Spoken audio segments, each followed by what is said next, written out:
Voici la porte dorée. C'est la porte de l'Est, aussi appelée porte de la miséricorde, qui mène à Jérusalem. Comme vous pouvez le constater, elle est scellée depuis très longtemps. La porte censée rester fermée jusqu'au retour de Jésus commence à s'entr'ouvrir.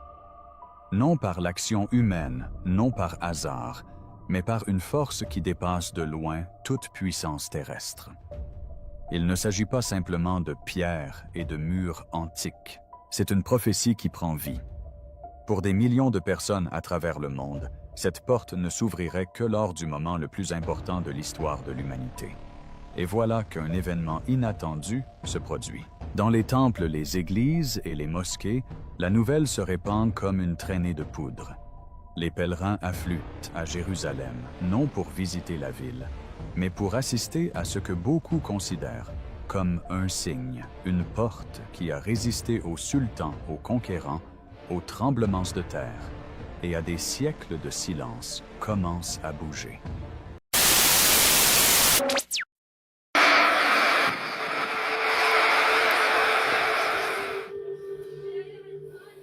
Mes chers frères et sœurs, que la paix du Seigneur soit avec chacun de vous en ce moment prophétique sans précédent.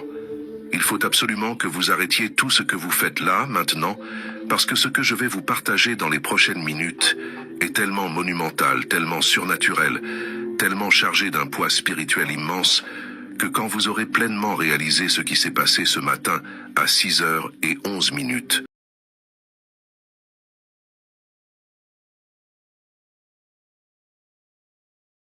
à Jérusalem, vous comprendrez sans l'ombre d'un doute que nous vivons les derniers instants avant le retour glorieux de Jésus-Christ. Restez bien jusqu'à la fin de cette vidéo, parce que je vais vous révéler les codes numériques cachés derrière cet événement, les miracles médicaux documentés qui ont eu lieu au moment précis de la manifestation, et le message final qui a été gravé à même la pierre. Si vous sentez votre cœur s'emballer en ce moment même, c'est parce que le Saint-Esprit est en train de vous confirmer que cette parole est pour vous. Laissez un commentaire disant « La porte est ouverte pour le roi » et abonnez-vous à cette chaîne dès maintenant, parce que des révélations encore plus chocs se préparent pour les prochaines heures, et vous ne pouvez pas en rater une seule. C'était un matin ordinaire à Jérusalem. Le soleil n'était pas encore tout à fait levé sur le mont des Halles, Ivier. Les commerçants commençaient à peine à ouvrir leurs boutiques dans la vieille ville. L'odeur du café arabe mélangé aux épices flottait dans les ruelles étroites en pierre. Les touristes matinaliers marchaient déjà sur les anciens remparts, prenant des photos de ce paysage doré baigné par la douce lumière de l'aube. Les gardes de sécurité israéliens faisaient leur ronde matinale de routine. Les colombes volaient entre les tours, et les coups, Paul, la brise fraîche de janvier soufflait doucement, transportant le parfum des oliviers millénaires. Tout était absolument normal, tout était prévisible, tout était sous contrôle. Jusqu'à ce que ça ne le soit plus. À 6h11 du matin, heure locale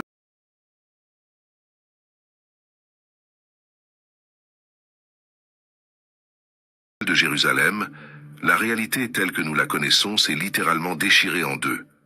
Des témoins oculaires ont raconté que le premier signe a été un son. Pas un fracas, pas. C'est une explosion, mais quelque chose que beaucoup ont décrit comme une note grave et profonde, presque inaudible, qu'on n'entendait pas avec ses oreilles, mais qu'on sentait vibrer à l'intérieur de sa poitrine, comme si la terre elle-même se mettait à respirer.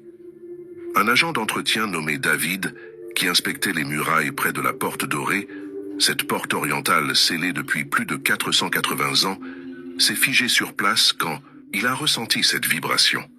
Il a raconté dans une interview qu'il a eu la chair de poule instantanément, qu'une chaleur inexplicable est remontée le long de sa colonne vertébrale, et que pendant une seconde, brève mais éternelle, il n'a pas pu bouger le moindre muscle. Et puis il l'a entendu, le son de la pierre qui se fissure, pas comme une explosion contrôlée ou une démolition, mais comme si le rocher lui-même gémissait, comme si, après près, est-ce que 5 siècles de silence forcé, la porte dorée respirait enfin à nouveau.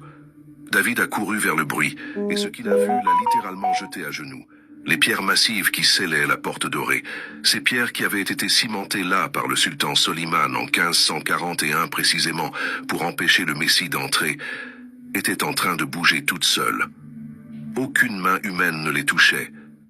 Pas de mât, Chinis, pas de corde, pas de grue. Les pierres se poussaient simplement vers l'extérieur, une par une, comme si des mains invisibles et gigantesques retiraient chaque pièce avec soin, avec méthode, avec une précision chirurgicale. David s'est mis à crier, et en quelques secondes, d'autres ouvriers sont arrivés en courant. Ils sont tous restés paralysés, incapables de traiter ce que leurs yeux voyaient. Un garde de sécurité nommé Moshe est arrivé, et avec son arme au poing, pensant à une attaque terroriste. Mais quand il a vu les pierres flotter littéralement dans les airs pendant une fraction de seconde, avant d'être délicatement posées à côté de l'ouverture, il a lâché son arme et a levé les mains dans une reddition révérencieuse. Il a dit plus tard qu'il avait ressenti une présence si puissante, si sainte, si écrasante, qu'il s'est mis à trembler et est tombé à genoux, les larmes coulant, sur son visage sans qu'il sache pourquoi. Une touriste américaine, Sarah, qui filmait le lever du soleil du haut des remparts, a tout capturé en vidéo. Elle a décrit que lorsqu'elle a braqué sa caméra sur la porte dorée, la lumière du soleil naissant a créé un faisceau doré qui semblait pointer directement vers la porte. Et à mesure que les pierres tombaient, ce faisceau de lumière pénétrait à travers l'ouverture comme un projecteur divin illumine. En une scène céleste, elle a avoué qu'elle n'avait jamais vraiment cru en Dieu avant ce moment-là, mais que maintenant elle sait, avec une certitude absolue, que le surnaturel est réel. Le processus a duré exactement 40 minutes. 40. Et c'est là que le code numérique devient impossible à ignorer. Les théologiens et les spécialistes des prophéties du monde entier ont immédiatement fait le lien. La porte a commencé à s'ouvrir à 6 heures. Créer c'est 11 minutes. 6 plus 11, ça fait 17. Le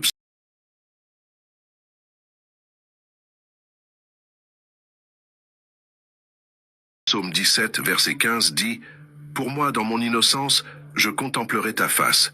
Dès le réveil,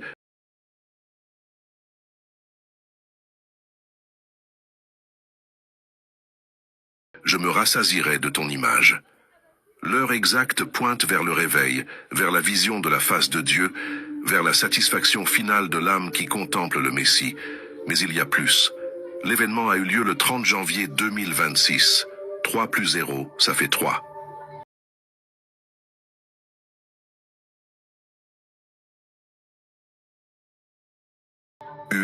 Can plus 2 plus 6, ça fait 9. 3 fois 9, ça fait 27. Ézéchiel 27 est un chapitre sur le jugement de Tyr, une ville qui comptait sur sa propre force et sa richesse plutôt que sur Dieu. C'est un avertissement prophétique sur l'orgueil et la chute inévitable qui suit le rejet du Messie. Et le processus a duré 40 minutes. 40 est le chiffre biblique de l'épreuve, du test, du jugement et de la transformation. Moïse, ceux sur la montagne pendant 40 jours. Israël dans le désert pendant 40 ans. Jésus dans le désert pendant 40 jours. Le déluge qui a purifié la terre a duré 40 jours et 40 nuits. 40 représente le temps de préparation avant que quelque chose de nouveau ne commence. Les érudits disent que le temps lui-même hurle un message. Le test de l'humanité est terminé, le jugement est proche, la transformation arrive. Mais ce qui s'est passé quand la dernière pierre est tombée, c'est là que cet événement dépasse complètement toute explication naturelle. Les anciennes portes en bois derrière les pierres, des portes qui n'avaient pas été ouvertes depuis 1541, ont commencé à grincer. Les témoins ont décrit le son comme des gémissements de vieux bois se réveillant d'un sommeil séculaire. Les gonds en métal, qui auraient dû être complètement rongés, puis halarouilles et inutilisables après presque 500 ans, se sont mis à bouger. Des ingénieurs en structure arrivés sur place plus tard ont confirmé qu'il est physiquement impossible que ces gonds fonctionnent. Le métal était oxydé bien au-delà de toute utilisation possible. Et pourtant, ils ont bougé. Les portes massives, pesant chacune des centaines de kilos, ont commencé à s'ouvrir lentement vers l'intérieur, poussant à travers des siècles de poussière, de terre et de débris accumulés. Et c'est à ce moment précis, quand les portes se sont ouvertes complètement, que la manifestation angélique a commencé. De multiples témoins, juifs orthodoxes, chrétiens, musulmans et même des athées, ont rapporté avoir vu des figures de lumière. Pas des reflets ou des lumières diffuses, mais des formes humanoïdes luminescentes debout dans l'embrasure de la porte. Un vieux rabbin nommé Yitzhak qui a fait passer toute sa vie à étudier les Écritures en attendant le Messie était parmi la foule. Il a décrit deux êtres vêtus d'un blanc pur et éclatant, si brillant qu'il était difficile de les regarder en face, se tenant de chaque côté de l'ouverture comme des gardes célestes. Il a dit que l'un d'eux a levé la main, et qu'à ce moment-là, une vague de chaleur et une paix inexplicables ont submergé toute la foule. Les gens ont commencé à tomber au souk. Helly, pas un évanouissement, mais comme s'ils étaient doucement déposés par une force invisible, comme si des mains célestes les mettaient à genoux. Et puis les miracles ont commencé. Une femme nommée Myriam, à qui on avait diagnostiqué une cécité partielle due à une dégénérescence maculaire, était là. Elle était venue dans la vieille ville avec sa fille pour acheter du pain frais quand elle a entendu le tumulte. Quand la vague de chaleur l'a touchée, car elle a ressenti un picotement étrange dans ses yeux. Elle a cligné des paupières et soudain elle voyait avec une clarté cristalline. Elle s'est mise à hurler de joie, pointant du doigt des détails minuscules sur les pierres des remparts qu'elle n'avait pas vus depuis des années. Sa fille l'a emmenée d'urgence à l'hôpital ophtalmologique Hadassah, où les médecins ont confirmé que sa vision était totalement restaurée. Ils n'ont aucune explication. Ion médical. Un homme en fauteuil roulant a vu un vétéran israélien qui avait perdu l'usage de ses jambes dans un accident il y a 5 ans, était au premier rang.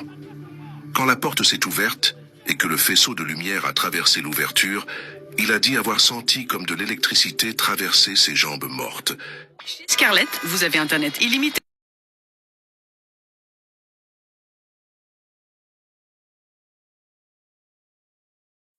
Choc absolu de tout le monde, il s'est levé de son fauteuil et est resté debout pour la première fois en 5 ans. La foule a explosé en cris et en pleurs. Certains ont commencé à chanter le psaume 122. « Je suis dans la joie quand on me dit « Allons à la maison de l'Éternel ». Nos pieds s'arrêtent dans tes portes, Jérusalem.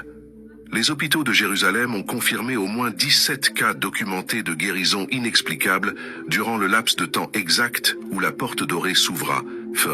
Dic 7, le même chiffre que le psaume qui pointe vers la contemplation de la face de Dieu. La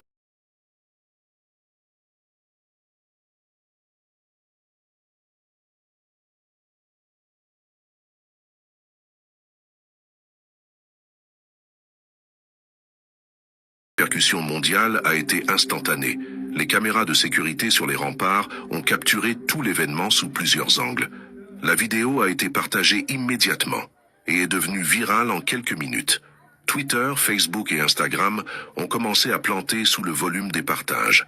Le hashtag « Porte dorée ouverte » est devenu tendance numéro 1 mondial en moins d'1 heure. Les chaînes d'infos du monde entier ont interrompu leur programme. CNN, BBC, Al Jazeera, tous étaient en direct de Jérusalem, montrant les pierres au sol, la porte ouverte et la foule en extase. Mais voici la partie qui a provoqué une onde de choc chez les chrétiens du monde entier. Des missionnaires sur des continents complètement différents ont rapporté des expériences surnaturelles au moment précis de l'état. Ouverture. Un missionnaire au fin fond du Brésil a raconté qu'à 6h11 pile, heure de Jérusalem, il était en train de prier quand il a ressenti une présence écrasante du Saint-Esprit. Il est tombé au sol et a pleuré de manière incontrôlable, sans savoir pourquoi. Ce n'est que des heures plus tard qu'il a découvert ce qui s'était passé. Une missionnaire en Inde a raconté que son groupe de prière a soudainement ressenti une vague de chaleur, fer et de paix, et 3 personnes se sont mises à prophétiser simultanément sur le retour imminent de Jésus. Une église en Australie a rapporté que son système de son a émis une note étrange au même moment, un son que personne ne pouvait expliquer, jusqu'à ce qu'ils voient les nouvelles de Jérusalem. C'est comme si l'événement avait envoyé une onde de choc spirituel tout autour du globe. Et puis est venue la découverte qui a laissé même les plus sceptiques sans voix. Quand les archéologues ont enfin pu examiner la porte et les pierres, ils ont trouvé quelque chose de gravé sur la face interne de l'une des pierres qui scellait l'entrée. Des marques qui n'étaient pas là avant. Des marques que personne n'aurait pu faire puisque la pierre était scellée à l'intérieur du mur. C'étaient des lettres en hébreu ancien. Une fois traduites, elles disaient « Le chemin est préparé, le roi vient ». Les experts en linguistique ont confirmé que le style d'écriture correspond à l'hébreu de la période du Second Temple, mais la pierre ne montrait aucun signe de vieillissement de la gravure. C'était comme si les mots venaient d'être écrits, mais dans un style vieux de 2000 ans. Le message est clair, net et terrifiant de simplicité. Le roi revient. Et voici l'avertissement prophétique qu'on ne peut pas ignorer. Jésus a parlé des signes de sceau. C'est un retour dans Matthieu 24.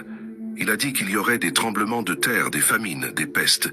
Il a dit que l'évangile serait prêché à toutes les nations et qu'alors viendrait la fin. Il a dit que quand nous verrions l'abomination de la désolation dans le lieu saint, nous devrions fuir. Il a dit que sa venue serait comme l'éclair qui part de l'Orient et brille jusqu'à l'Occident. La porte dorée est du côté oriental de Jérusalem. Elle est en train de s'ouvrir. Le chemin est préparé. Joël chapitre 2 décrit le jour du Seigneur comme un jour de ténèbres, mais dit aussi que quiconque invoquera le nom du Seigneur sera sauvé. Apocalypse 3, verset 20, contient ces mots de Jésus. « Voici, je me tiens à la porte et je frappe. Si quelqu'un entend ma voix et ouvre la porte, j'entrerai chez lui, je souperai avec lui et lui avec moi. » La porte physique à Jérusalem s'est ouverte. La question maintenant est, la porte de votre cœur est-elle ouverte? Vous qui écoutez ça, vous n'êtes pas tombé sur cette vidéo par accident. Le Saint-Esprit vous a guidé ici parce qu'il y a un message spécifique de Dieu pour vous. Il frappe à la porte de votre cœur. Il vous appelle par votre nom. Il vous dit que le temps presse, que la porte de la miséricorde ne restera pas ouverte éternellement. Vous avez vécu votre vie comme Sivé. Vous aviez tout le temps du monde. Vous avez repoussé la repentance, repoussé votre abandon total à Jésus. Mais cette porte scellée depuis des siècles s'est ouverte en 40 minutes ce matin. Si Dieu peut faire ça, combien de temps pensez-vous qu'il reste? Si des aveugles voient, si des paralysés marchent, si le ciel lui-même crie que le roi revient, de quoi avez-vous besoin de plus avant de tomber à genoux? La Bible est claire. Romains 10, verset 9 dit, « Si tu confesses de ta bouche le Seigneur Jésus, et si tu crois dans ton cœur que Dieu l'a ressuscité des morts, tu seras sauvé. » Il n'y a pas d'autre chemin. Jésus a dit, « Je suis le chemin, la vérité et la vie. Nul ne vient au Père que par moi. » La porte dorée s'est peut-être ouverte, mais si votre cœur reste fermé, à quoi bon? Jésus ne forcera pas l'entrée. Il attend, mais il n'attendra pas indéfiniment. Faites cette prière. L'air avec moi maintenant à voix haute. Seigneur Jésus, je reconnais que je suis pécheur. Je reconnais que j'ai besoin d'un sauveur. Je crois que tu es mort sur la croix pour mes péchés. Je crois que tu es ressuscité le 3e jour. J'ouvre la porte de mon cœur maintenant. Entre, Seigneur. Sois mon sauveur, mon Seigneur, mon roi. Pardonne tous mes péchés. Écris mon nom dans le livre de vie. Remplis-moi de ton Saint-Esprit. Je suis à toi. Et tots, que est-ce à moi dès aujourd'hui et pour l'éternité. Au nom de Jésus, Amen. Si vous avez fait cette prière avec sincérité, vous venez de naître de nouveau. Vous venez de passer de la mort à la vie. Vous faites maintenant partie de la famille de Dieu et vous serez prêts quand il reviendra. Mais j'ai besoin que vous fassiez quelque chose là, tout de suite. Abonnez-vous à cette chaîne et activez la cloche. Ce n'est pas juste pour m'aider. C'est parce que des révélations encore plus extraordinaires vont sortir dans les prochaines heures. La porte dorée s'est ouverte aujourd'hui. Qu'est-ce que Dieu va faire demain, la semaine prochaine? Le temps est court. L'urgence est réelle. Jésus revient. Commentez, la porte est ouverte pour le roi, dès maintenant pour que je sache que vous êtes réveillés et prêts. Partagez cette vidéo avec tout le monde. Ce n'est pas un message optionnel, c'est l'ultime avertissement de Dieu. Maranatha. Viens, Seigneur Jésus. Le roi est à la porte est ouverte. Êtes-vous prêts? Amen.